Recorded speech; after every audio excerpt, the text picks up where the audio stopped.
welcome. We're on a schedule. We're at the Out of the Blue Art Gallery, as anyone watching on internet land can see behind me. This is a place where everything is happening all at once at 9 o'clock. There's a concert going on that's going to be pretty well attended from what I hear. But for now, it's Stone Soup Poetry, which meets every Monday night here from 7 to 9 at the Out of the Blue Art Gallery. We have an open mic that starts things off, and then we have the feature, which starts right after that. Our feature is none other than the long-awaited Neiel Israel. Let's give her a round of applause right now. She's not coming on yet, but it sounds good for the video and the live stream right now. I want to thank everyone who came in early. It's very tough to get here at 7 o'clock, especially in lieu of traffic and everything else. I appreciate everyone who comes on early and helps get the open mic started. If you have a chair, be prepared to take your stuff off of it. If you have a coat or backpack, because more and more people are going to be coming in. We're going to be bringing more chairs out as well, but anything you can do to help would be great. As I said, the open mic's starting right now. We're going to get to the first person. The guy described himself as being like the sacrificial poet, even though we're not slamming tonight. But I did appreciate that. Let's bring up Mr. John Robinson.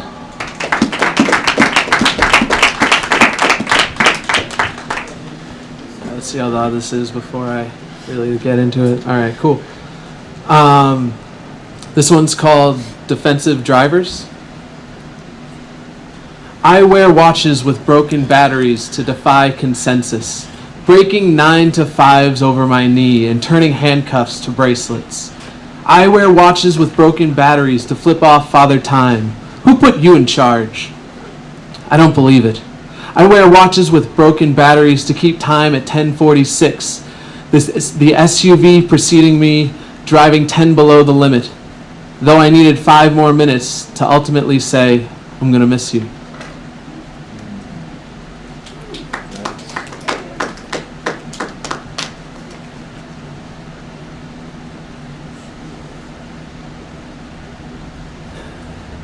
This one's called Spitting Image. I remember when I raised my hand for every question, flailed for teachers' attention, supported at the elbow, unaware of the whispers. I remember when I tap danced in a sequin sailor suit to In the Navy, saluted the crowd, shimmering with 6 other boys. Makeup is tough to wash off. A girl in black designer jeans asked me out in jest, smile to snarl in 20 seconds. I remember when I was a boy and still allowed to cry. Whispers triggered Chinese finger-trapped lips. Silent doors opened for Amy to spew sightings of pirouettes, jazz squares, and my spot in line. Snickers and stares flashed constant, shoving scuffed tap shoes skyward for soccer balls and taekwondo. Cleats clack memories on tile, echoing 8 counts off stalls and rattle syncopated thoughts. Shin guards are not enough. I cursed the lump in my bearded throat. The verge of feminine flaw shone on the reflecting pain. I spit at what could have been, watching makeshift tears as I envy the reflection. Thank you.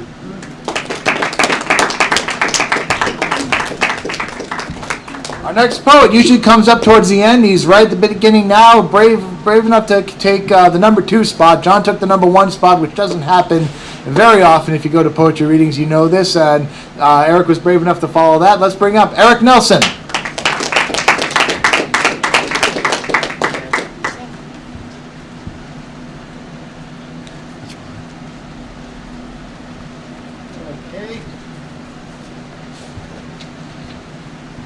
Here's my newest, which you might have heard some rough notes on earlier if you were here at a different week, but this is called Ways in Which Down and Out of the Magic Kingdom by Cory Doctorow is the opposite of Henry and June by Anais Nin.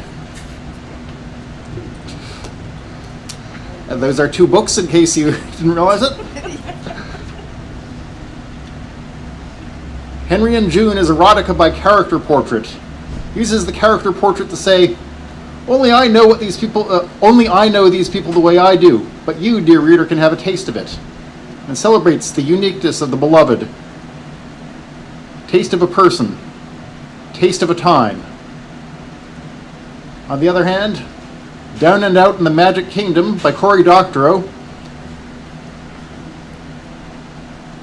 Sorry, I have trouble with my handwriting. Has clones. You can clone yourself and restore yourself from a backup copy. And the clones go and work at Disney World, which is a place where you are an interchangeable part. A character defines your job description. You step into those shoes, and when you step out of them, another person steps in. And in the long run, there is no self that the self can recognize.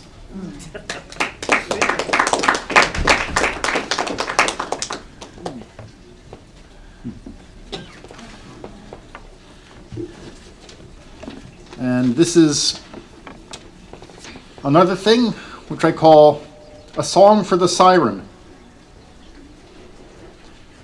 There was a CD next to the cash register at Starbucks called Songs of the Siren. The assortment was somewhat random, having only in common that they were all singers and they were all women.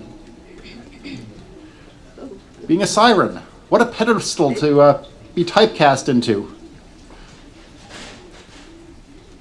Like somebody wants to say, "It's your fault that I'm being lured to my doom. I am crashing on the rocks because you are pretty and it's all your fault. Don't be so charismatic, or our heads will all explode in one big resonant swoon and we'll go into a tailspin." But is that what she's trying to do? If you are the star and a million people love you, what can you do besides be indifferent to some of them? This is a problem every performer has, and every attractive, popular girl has. Boys will say, "Look what you are doing to me." But you're not the one doing it. It's cruel, but you are not the one who is cruel. If you charm them for a moment and then go away, they will be stuck in the moment when you move on to other things.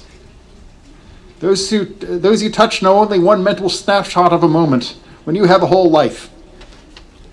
Thanks.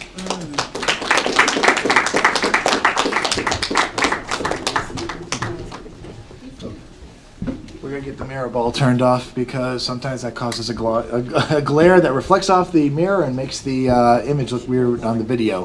Hope no one was expecting to use that as a prop. Our next poet has not only been a feature earlier in the year, in April, for National Poetry Month, he also was the closing poet for the Beat Poetry Festival earlier this God, how long ago was it? It was in October. My God. I can't believe we're closing off with 2015. This next person, if you haven't heard him yet, you're in for a real treat. Let's bring it up, Mr. Jonathan J. Joseph.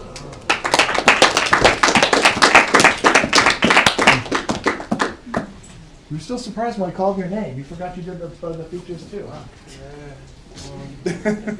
Just be bouncing around that list. That's what happened. I'll read this one first.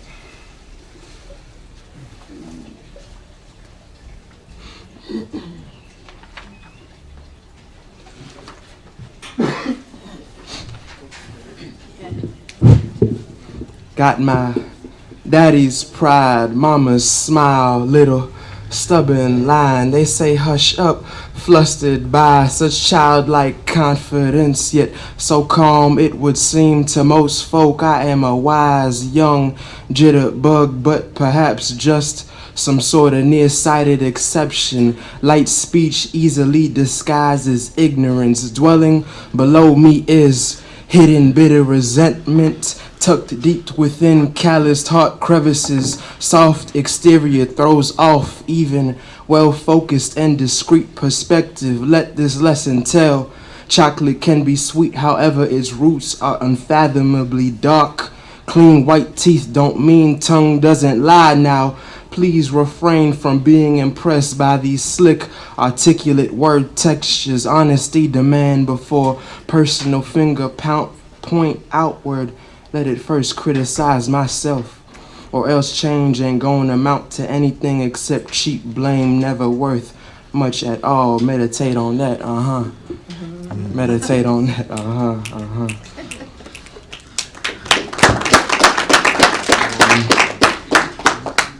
can read this one. I can get 3? All right, I Sure. get 3. My family says I shake the whole house when I dance. They tell me they're trying to sleep. I lighten my steps, still stomping out frustrations. This is me being considerate. What other language can express turmoil so vivid as movement? Here we flow, finding ourselves liberated once more. These hips quietly pivot and twist, shake, stiffen, glorious contortions which elate one's inner being. So surely agrees. Each unbroken rhythm brings peace, a pure exchange of energy, built atop purpose undefined, yet worth beyond thoughtful values that imprison minds. The light told me never cease smiling. Meanwhile, I'm kind of frightened they might mistake me for happy. After all, who doesn't envy freedom, even if fabricated? Just one more. Okay, I actually wrote this at her last feature. Yo, it was inspiring, while I was in the crowd. It's not facetious. They call me Western civilized, bottom of the middle class brat, black, convicted since birth, my crime undeniable, nigga, and that ain't it.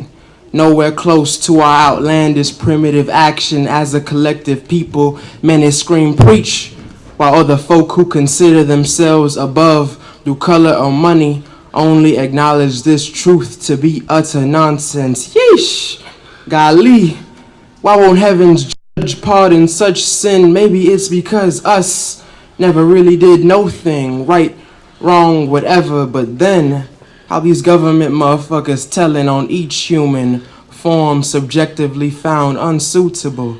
These damn false perspective broadcasted as life captured with supreme accuracy. Speaking of which, I've meant to address all that old news shit spewing sugar-coated defecation over the mind of first world peasants. Now wait just 1 second. Incoming message, take caution.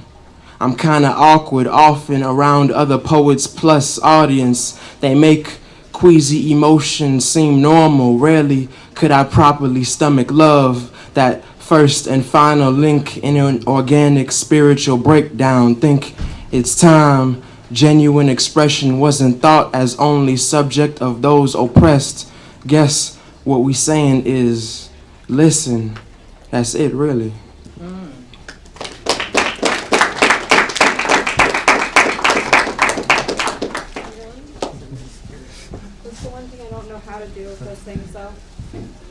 Up next on the open mic, Surat Lazovic. There he is. Well hidden.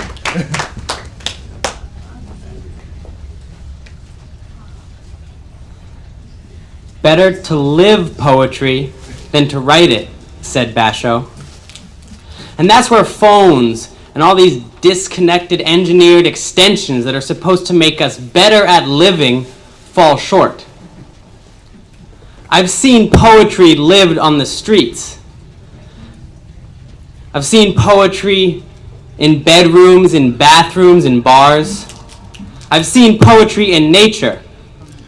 Seen poetry in life and in death and in all the breaths in between. Gasping, sighing, excited, ecstatic.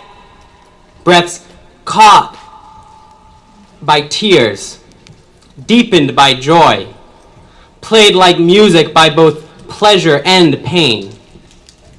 And I've seen some damn good poetry written on phones, but you can't live poetry through a phone. You can't breathe poetry through a signal, no matter how strong. To live beauty, you can only live beauty through this body of flesh and blood and beating heart and flushed skin. This body of unsayable sensation. Okay, I got one more short one. The little boy sat next to his mother on the church bench and called out made-up noises of B's and O's and A's. Blah, blah, blah, blah. Boop, boop, boop, boop. And the noises returned to him as echoes off the golden dome of the church. And he laughed. And the laughter came back to him too.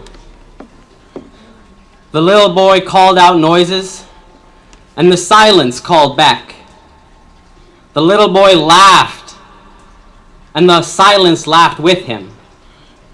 God speaking to himself. Laughter is my favorite form of worship.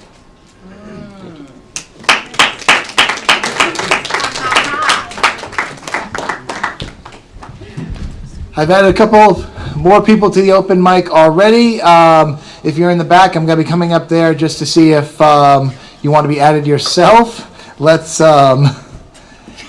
We have one member of SOUP, the Society of Urban Poets, who was instrumental in helping to get me to get Neiel Israel in here tonight. Hannah will be up later. Let's welcome up for right now, Kevon.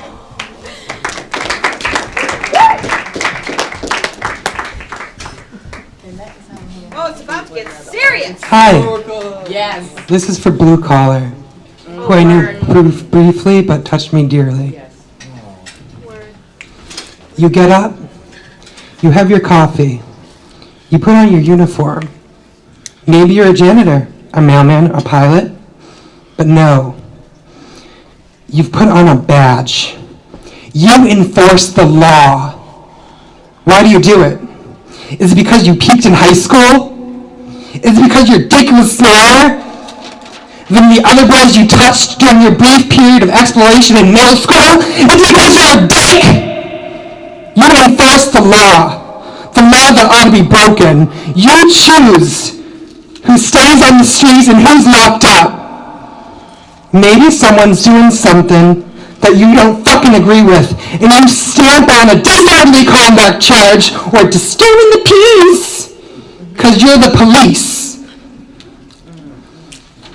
You're a cowboy, baby.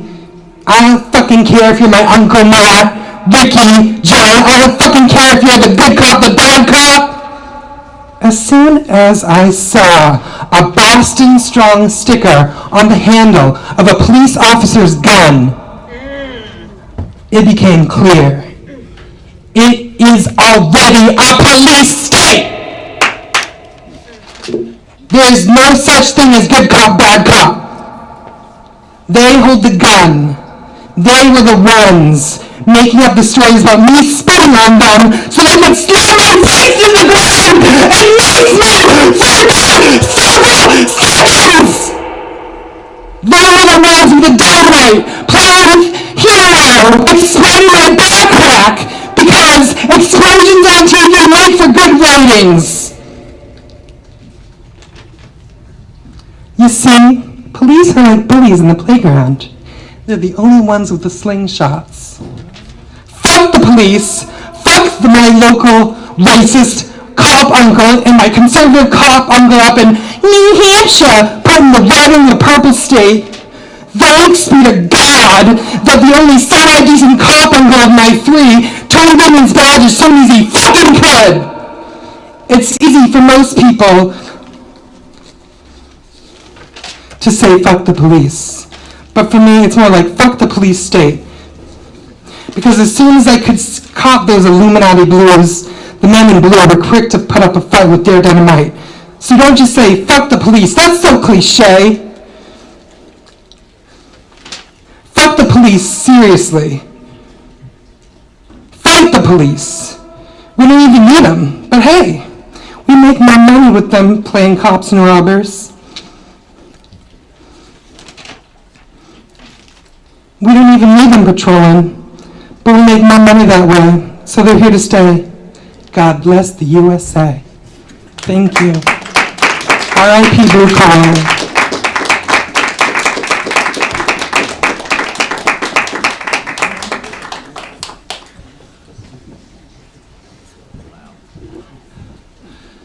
Okay. Normally I'd be asking somebody, can you follow that? But I have total faith in this next person coming up. So Martha, it's time to follow that. Let's give it up for Martha Boss. I didn't know if that's good or bad?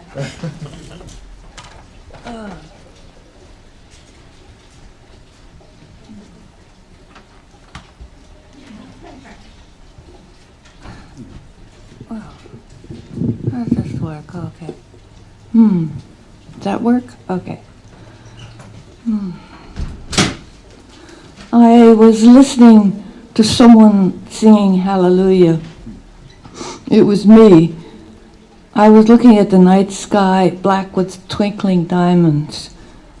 I was glad I didn't believe in one or another one of all those detestable gods that orchestrate people's lives. Trying to imagine the beginning and the ending of all the universes and planning the rest of my existence on this tiny globe requires faith. I decided that faith, just plain faith, good old faith, is pretty good God. Faith, it just waits quietly. It doesn't talk too much. It doesn't tell me what to do unless I ask it. Sometimes I ask too much of it and it disappears. But getting it back requires more faith. Like faith calling itself up on a smartphone and getting lots of definitions it doesn't want. Siri just gives me the runaround and jams my signal.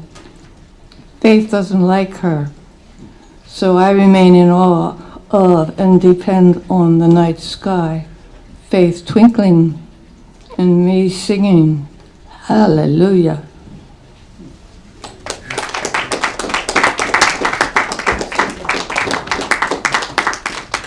It appears I may have made a mistake when I called up Jonathan J. Joseph. He undoubtedly was on the open mic list, but it looks like there's a person by name of Jonathan who's waiting to come up. That would be you. My apologies, sir. Let's bring up Jonathan right now. Come on up.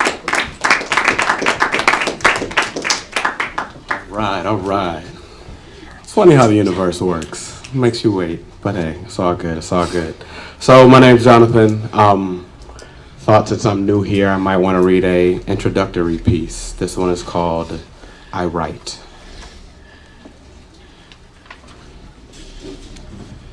And just FYI, I wrote it in 2008, so you'll probably hear a few things that probably will sound a bit familiar with elections and stuff, but yeah.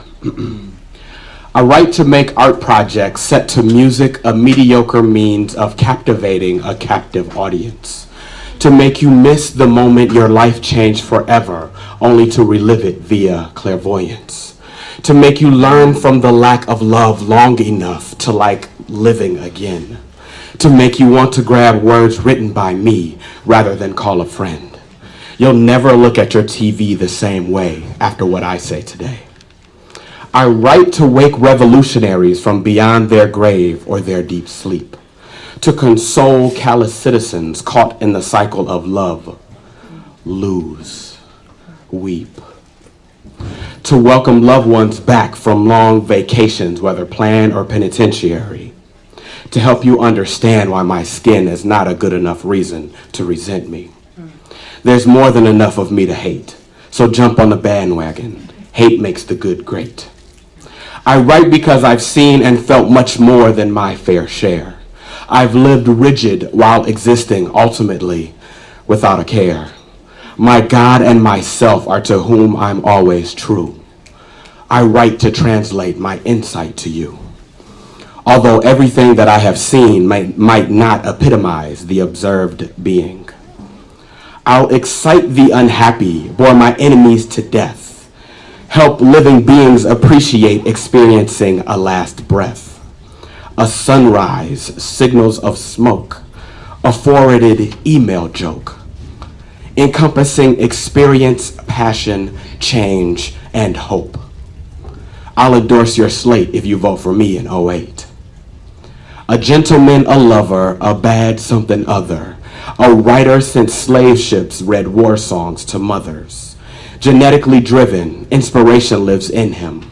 All of this set to an up-tempo, offbeat rhythm.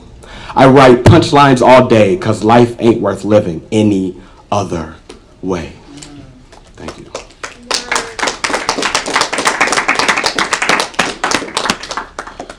have another short piece that I wanted to share. I actually wrote it after I caught a connecting flight. So I had a Black Lives Matter button, right? And like I like this button so much, I was like, well, I'm just gonna leave it at home and I'll see it when I get there. But I thought, well, why do you have a button if it's only for you? So I put it on my backpack, put my backpack above, and then when I took my backpack out, it wasn't there anymore. You know, but of course I didn't realize it until after I was off the plane. So, you know, like feeling on that, and then actually reading Wole Soyinka's A Shuttle in the Crypt. And then this happened. It's called Travol, so Travol. Clothes, what are those? Travel. Beats bouncing between blinders. Eyes open wide, no side, yet. Slides swing when I sing. Pockets filled with offerings. Magazine clips bookmarked next start. Stop hopping subjects, prefect. Now lips are loose. Let's take a sec or two to talk lost buttons, living like no ads are needed.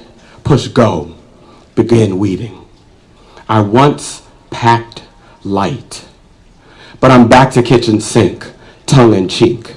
Wipe ink bubble from tip of this bic. Still writing words when I'm not using it. Thank you.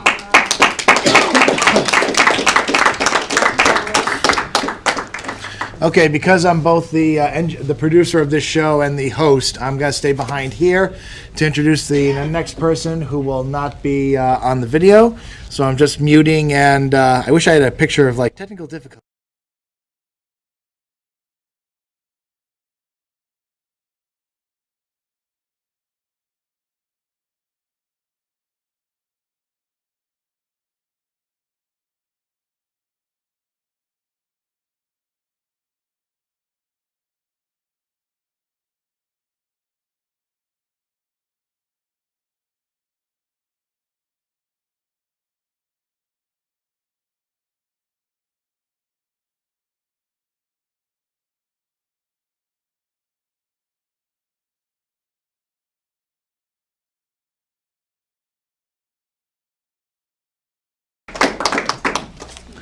All right. Now,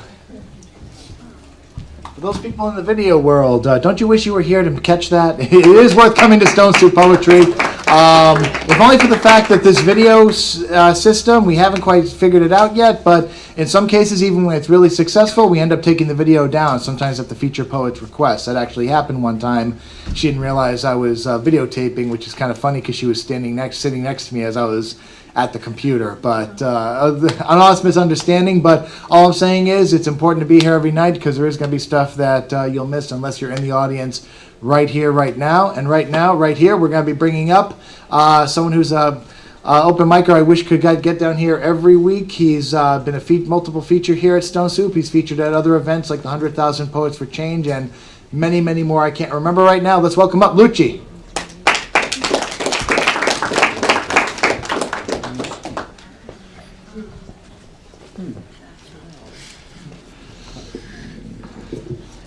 How's everybody doing?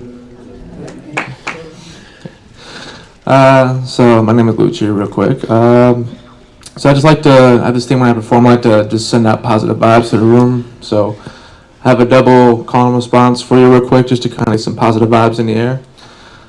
Just a double question. If I say, give a chance to what, all you have to do is say peace. And if I say, all we need is what, you just have to say love. Think we can do that? Yeah. All right, let's try it. Give a chance to what? Peace. All we need is what? Love. See, isn't that beautiful? That's not like...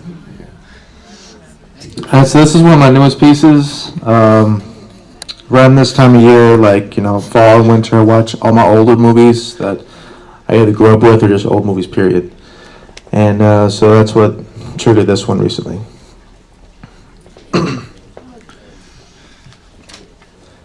It happened. I didn't expect such evoking for such emotion from a movie I've seen 100 times. In The Godfather, when Don Corleone puts his son Michael in charge, He tells Clemenza and Tessio, "Do what my son asks." Michael is clearly stressed as he unbuttons his collar to loosen his tie, making room for a deep breath, followed by a sigh. Resting the back of his head on the chair, looking to the sky. The Don, standing over his son, cups his hand around his jaw and chin, palming his cheek. He uses his fingers to gently tap his jaw and cheeks. That's what pulled the trigger. The trigger of a sense of love I only knew from my father. It's an older generational trait. A father figure to any boy who is a son to him, with or without blood. A bond unique enough for me to describe, but there are others who know. Others who know that trigger to tear up for a momentary thought of how much a father is missed once he's gone. A trigger to tear up for a memory that can never be bought with anything but affection. A trigger to tear up for a momentous momentum of sobbing that can only pass through like a seizure. Don't fight. It'll be over soon. Soon those tears of affection will dry up to mere memory. A memory if told to today's youth, the only trigger would be perversion. A memory of an aspect of that old school love that I actually love. A sense of appreciation, a sense of affection, a sense of pride, genuine as the blood we never shared. He didn't have to share his blood to call me his son. He reminded me every time he told me to be better than him, to have what he never had. Every time he told me he loved me. He reminded me every time he tapped my face. This gesture was so common before. Its meaning only grows. Now, each and every time I watch The Godfather. Thank you.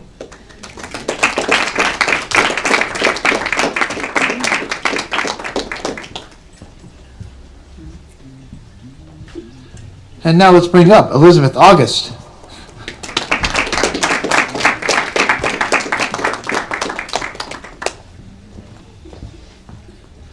Hi everyone. This is called Ode to Little Girl.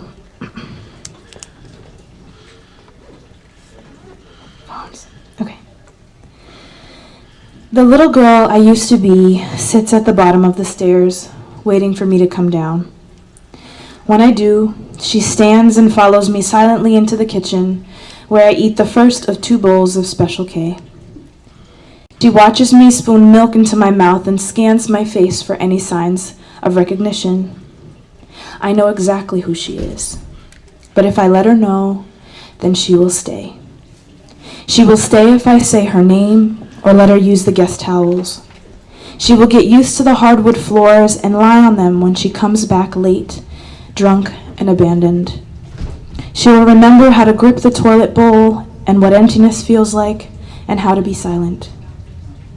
She will curl up under my bed and count lost socks and dream dreams she will not be able to recall come morning. If I let her, she will hug me when I am sad and take my permission as final. If I let her, she will move in and bring her ghosts with her, and they will open drawers and put their toothbrushes in the bathroom and eat all of my mac and cheese. I will find their hair in my sink. If I am not careful, the little girl who waited for me at the bottom of the stairs will climb into my heart and cling to the walls until I forget to let her go.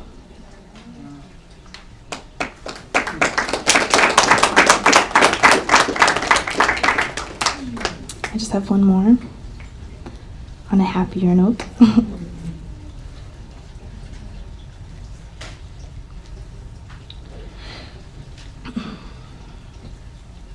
Once in a restaurant, just in passing, I caught the scent of a man who smelled like home.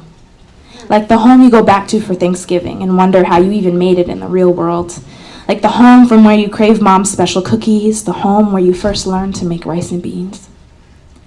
I am in this same restaurant now to watch my boyfriend play the piano. As always, he's playing marvelously, and I watch people admire him. I feel full of pride, the good, unselfish kind that makes you stand a little taller. I'm sitting, so sit up straighter, if you will. Be a little more responsible, a little more caring, a bit brighter. Earlier, I watched a couple sitting across from me pray over their food. They were holding hands, and they felt so grounded, together, of one accord. And there's a first or second date happening behind me that, from what I gleaned with 2 looks, is going well. I'm writing this poem, and he is playing this song, and we're somewhere in the middle of forever and just beginning, and he feels like home. Like the home you make for yourself when no one else answers their doors, and the home you make after scouring beaches and raiding IKEA and poring over magazines and building vision boards and calling contractors. He has asked me if I'm okay maybe 3 times already this evening, and will probably ask me a few more. I've been typing frantically for a while into my phone, and he sends me worried glances every few minutes, and I'm okay, so I respond, I'm really good. No, really, I feel great. You're so silly. Yes, I'm writing a poem. He nods at me to say, as if to say that he understands, and maybe to say that he forgives me for sending my attention towards something that isn't his playing right now, and somewhere in there he says that he wants to hear this poem when I am finished. There are only a few things in life that are sure, so maybe I'm wrong. But I know that the man that I love tastes like hope and sings like freedom, and that he's fast becoming my best friend. And I know that he has a soul, a mind, and a God, and that he smells like the home I have always dreamed of settling into, like music in your bones when you know the song by heart.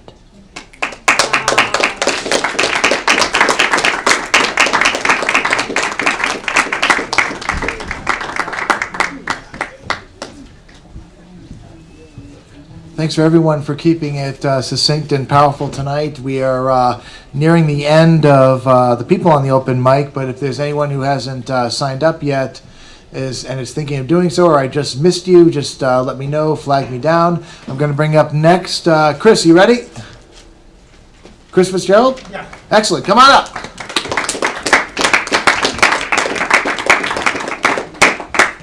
I was afraid we had like 6 Chris's. We already had 2 Jonathans, so just gonna skip. There we go.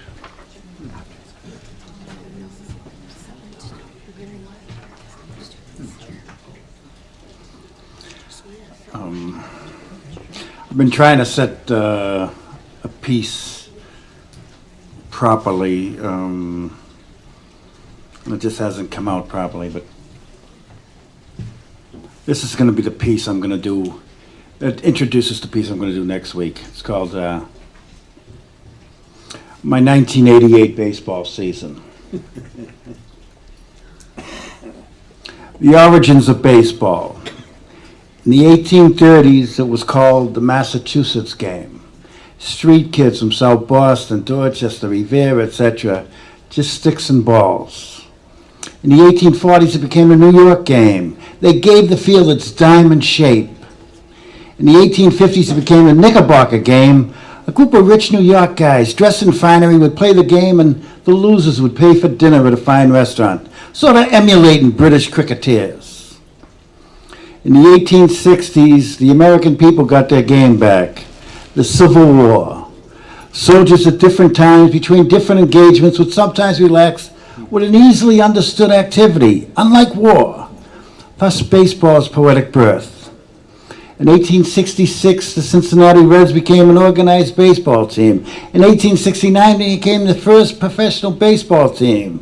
But that was a business, not a child's easily understood activity with just a higher numeral determining the result. Because of a lack of shared group memory by way of their absence at Fredericksburg, Chancellorsville, Gettysburg, women were left out of the consolation that baseball had to offer. But 100 years later, why wouldn't the boys let the girls play wiffle ball with them? Thank you.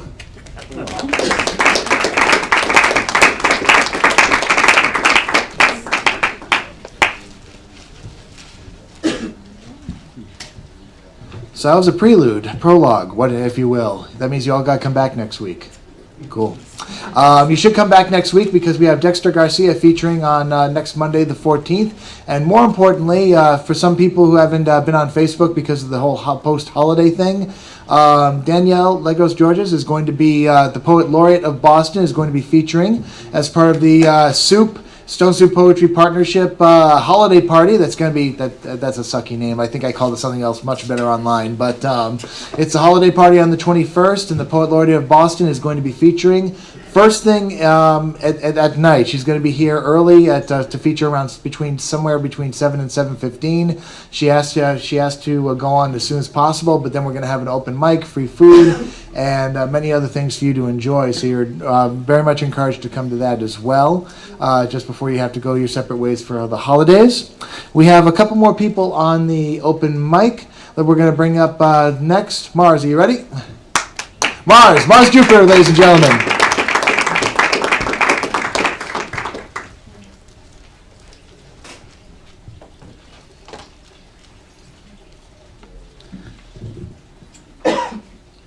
No mister on the mailbox, a mystery mail model. Master Mars making mixtapes, waiting for mail from my father. A call of a honking horn, a foggy form, forlorn. Family folklore on the TV, feeding me fables for sure. Discipline didn't get it from my sisters and mother. Eventually my bigger brothers were the bigger hustlers. Schooled in the suburbs, well read and written, quick with numbers. Cool with a touch of nerves, steadily digging for others. Wax, after the facts, pass me a sack, I'll turn a couple to a few. Idle fingers after class, figuring something to do.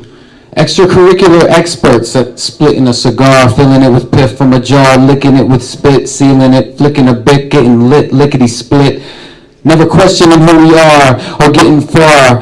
Vision with a pinkish tint, walking or jogging, never getting to a sprint, dimly lit. Never getting him to squint. That's the general direction it went. Switching residence, spending every cent, never to get ahead of rent. Going to bed bent, bending my intent. Heading for a bed in a tent. Yes, indeed, eventually I slept on a bench. If it wasn't for fam and friends, death, I guess, would have been imminent. Decisions made to reconnect to my innocence. My guilt was getting spent. Escapism, my main expense. Had a budget to balance. Release my grasp from grudges. My budding talents. Took a back seat to that habit of hustling. That's one. And this one, thank you. And this one's going to be, these are the lyrics to the one song that I did lyrics on for my band, The Seventh House. We have an album called Seven online. So it's a little bit of a fantasy, if you will. Travel with me.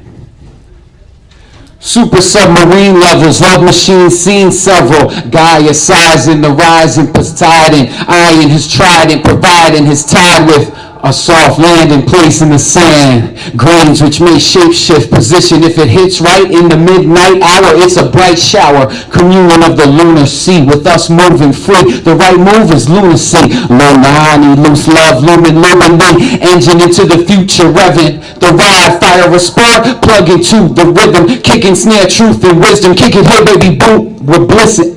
Kick it here, baby, blue, we're blissing. Take me to the river, dip me in the water. Let's do some fishing and see. Is there another fish in the sea which could be in a more intimate position than we? If she had gills from the hips to her feet, and only a merman could figure to squeeze and get in between, I'd reverse the cure for Ariel.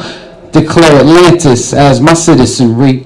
Civilize me, let me civilize you. Let's build a civilization which will rise to our version of overstanding. When we're overstanding on the veranda, watching the plot that we've planted, a small part of the all, we're all partners in planet. Reach peace coast peak, each part and parcel we planned it. perfect placement taken with grace when hardships are handed. Massive meltdowns this Martian can manage. From dips down, drowned in darkness, damaged, to now harvesting farms for the famished. A quest for water, dampened, quenched by my cool, calm companion. Now picture that like Jonathan Mannion using 35 mil film to fashion a rooftop shot of the beautiful Vashti that the future will last to see. Exposures matching the flashy composure with which I craft this chi so masterfully. Come swim the 7 splashy seas with the 7th house in me. Thank you.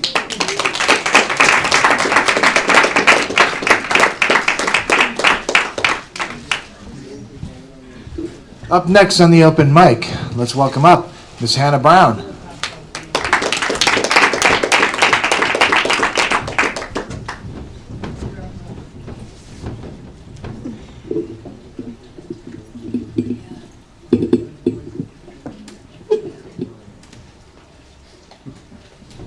About 2 feet lower, it's fine. All right.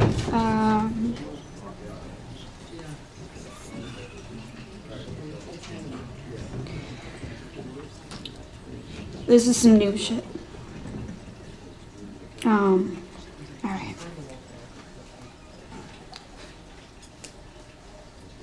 A letter from the classroom globe to the vase of roses placed beside it on the teacher's desk. They said I could show their children the world. How North America curls into the ocean all angelic, reaching its arm toward Europe like a sleeping lover, governing justice, waging peace with bodies that look like clouds.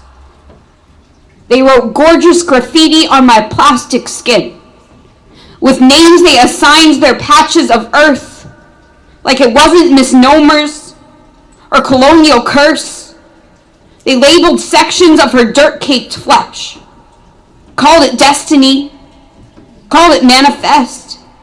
They labeled stretches of her storming tears, but they didn't talk too much about the tears, or the blood Jackson Pollock splattered, or the shears that slit sheep's necks to harvest wool they hurried to produce to keep themselves warm while they shivered beneath papier-mâché planets hung on wire hangers, like I do now, growing old before them. They told about the pull of the sun in orbit, the fire gods plucking heroes from dark corners, from traps, but they did not talk too much about the trap. Sun stuck Moon in when he asked her to safeguard his light, yet granted her no honor for the nights she charged seas into motion like roaring soldiers to protect the land and its honest lovers who had been there first. They did not say how they called her lunatic, how they talked of orbit yet denounced revolution, how they told her this is no place for evolution. This is no place for a surge of emotion, no place for your oceans to breathe, let alone scream back. They said, Moon, go back to bed.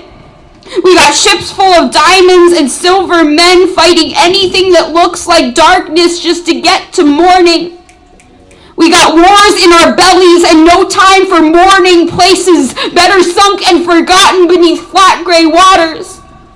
'Cause now we got milk-colored daughters and sons whose skin is too transparent to hide the blood they have stolen to feed their veiny flesh in a land not naturally theirs, but by destiny should manifest itself as theirs. They renamed this land so it would sound like theirs, would sound like something Euro tongues could pronounce. They taught their children of the Pilgrim's prayers, but did not talk much of the prayers they drowned out to utter them, or the lives they could not live without but refused to live beside.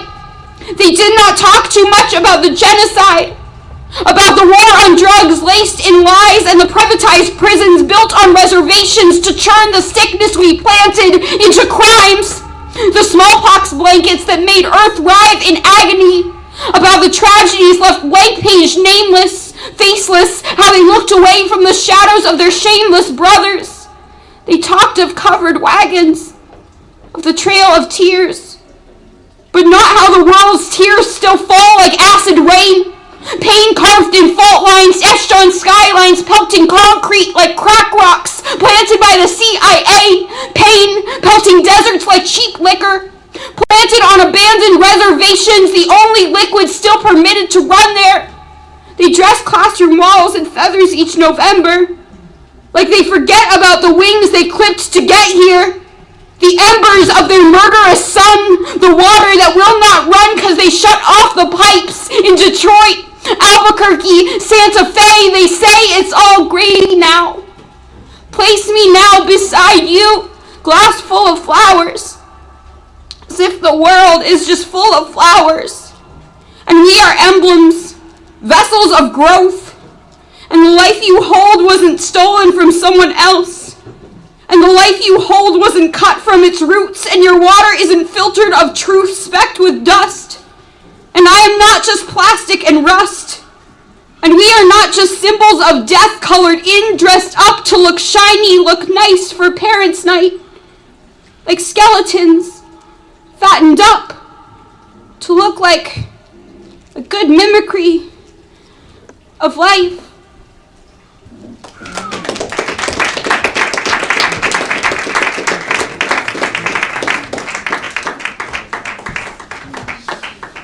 Last person closing out the open mic. I usually bring him out for the end, but I want to make sure we have enough time for the music, and we're making such good time.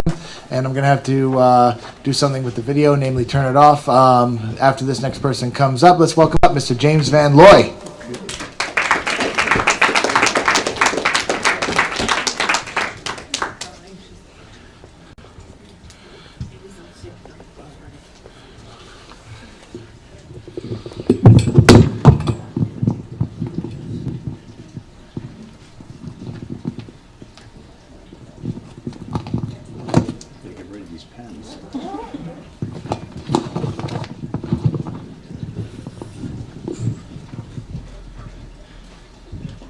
Spin, spin, spin.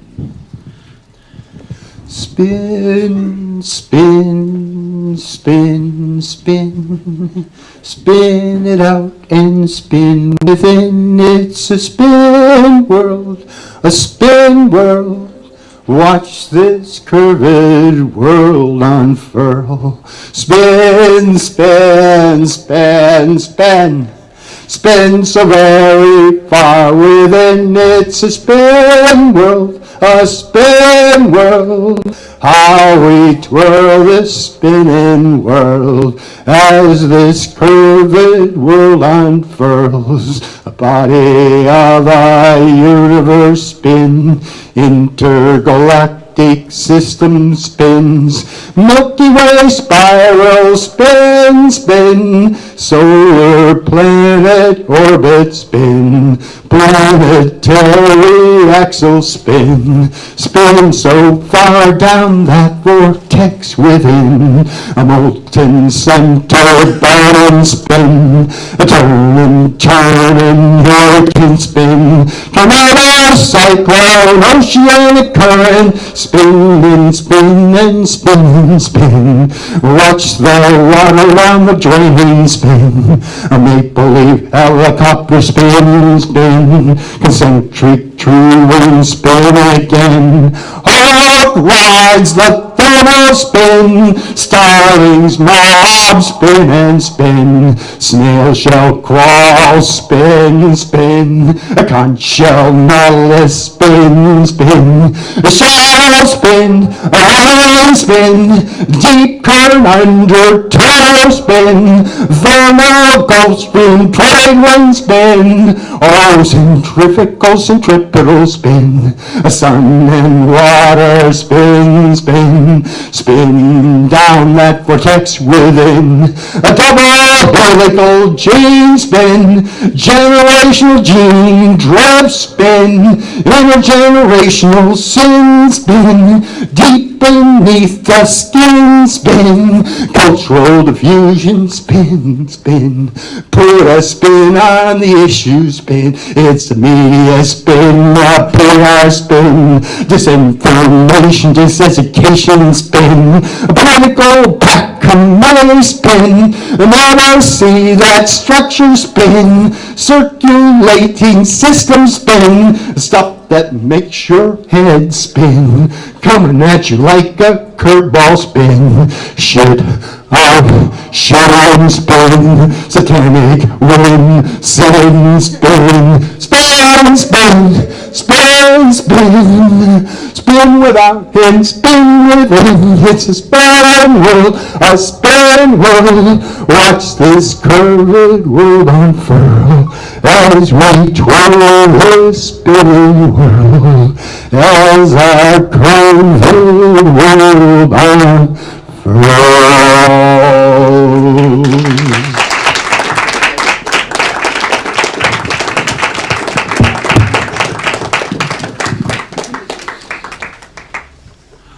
Because of due to request, we're going to be turning off the video now. So I'm very more pleased than ever that all you guys made it out to the show. The rest of you suck.